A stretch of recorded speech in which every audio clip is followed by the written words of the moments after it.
মঙ্গলাহাটে বঙ্কিম সেতুর নিচে ব্যবসায়ীদের বিক্ষোভ। হাওড়ার মঙ্গলাহাটে বিক্ষোভ অস্থায়ী ব্যবসায়ীদের। অভিযোগ, পুলিশ ও প্রশাসনের পক্ষ থেকে রাস্তায় বসে ব্যবসা করার অনুমতি দেওয়া হচ্ছে না, যার জন্য অত্যন্ত ক্ষুব্ধ অস্থায়ী ব্যবসায়ীরা। সে কারণে সোমবার বঙ্কিম সেতুর নিচে একজোট হয়ে এই বিক্ষোভ দেখান বহু ব্যবসায়ী। আসলে আগামী গত সোমবার দিন একটা অ্যানাউন্সমেন্ট হয় 11:30টার সময়। সোমবার একটা অ্যানাউন্সমেন্ট হয় 11:30টার সময়, যেখানে বলা হয় পিচ রাস্তার উপরে আপনারা বসবেন না। শুধুমাত্র এই অ্যানাউন্সমেন্ট হয়েছে। শুধুমাত্র এই অ্যানাউন্সমেন্ট হয়েছে যে পিচ রাস্তার উপরে আপনারা বসবেন না। আমরা পিচ রাস্তার উপরে বসিনি, কিন্তু পরবর্তীকালে থানার বড়বাবু এবং ট্রাফিকের বড়বাবুরা আমাদের নির্দেশ দেন যে তারা কোনো মতে ফুটপাথ এবং পিচ রাস্তা পক্ষেই বসতে পারবেন না।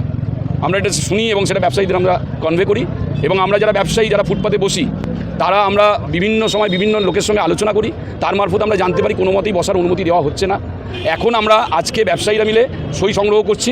সই সংগ্রহ করে আমরা ডিস্ট্রিক্ট ম্যাজিস্ট্রেটের কাছে যাচ্ছি, তাকে একটা আবেদন জানাচ্ছি যে প্রায় 35,000 ব্যবসায়ী এই যে 4-5টা রোড, এই 4-5টা রোড জুড়ে বসে।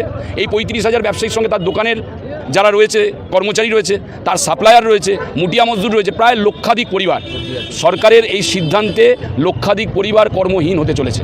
এটার একটা মানবিক আবেদন আমরা জানাচ্ছি সরকারের কাছে, এবং হাওড়া জেলার যারা প্রশাসক আছে তাদের কাছে আমরা জানাচ্ছি।